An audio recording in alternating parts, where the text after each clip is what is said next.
इस पूरे संकलन में यही कविता मतलब बार बार बेचैन करती है।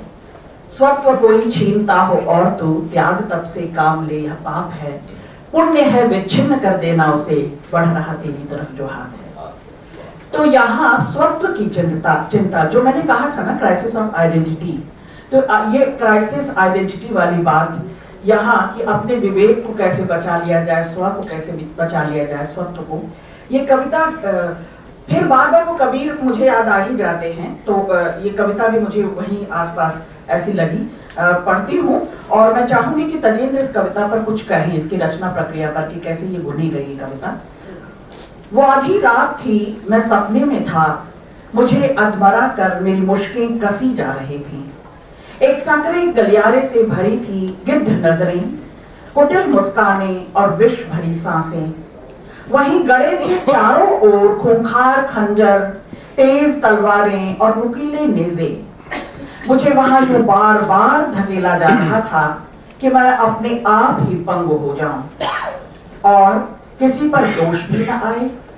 एक क्रूर सोच काट रही थी मेरे हाथ, मेरे पांव, लेकिन बचे खुचे होश से मैंने सपने में भी बचा लिया था सर।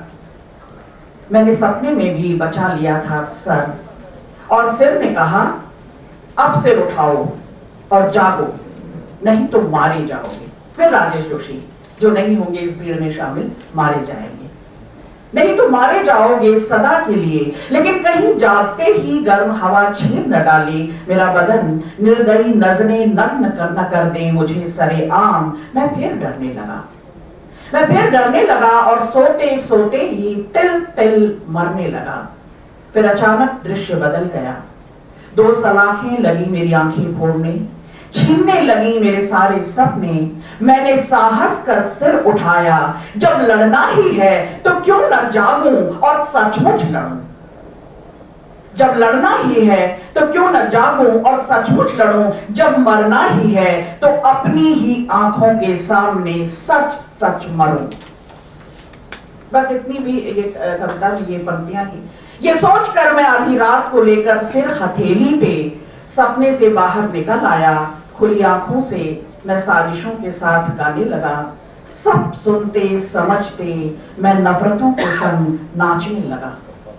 थोड़ा उदास होकर अपने मासूम सपनों के मारे जाने का उत्सव मनाने लगा। धीरे धीरे मैं अपनी ही आंखों के सामने टुकड़े टुकड़े काटा जाने लगा। लेकिन मैं सिर उठाकर आधी रात को कविता लिखने लगा। यही विद्रोह है, यही प्रतिरोध है कि सिर उठाकर आधी रात को कविता लिखने लगा।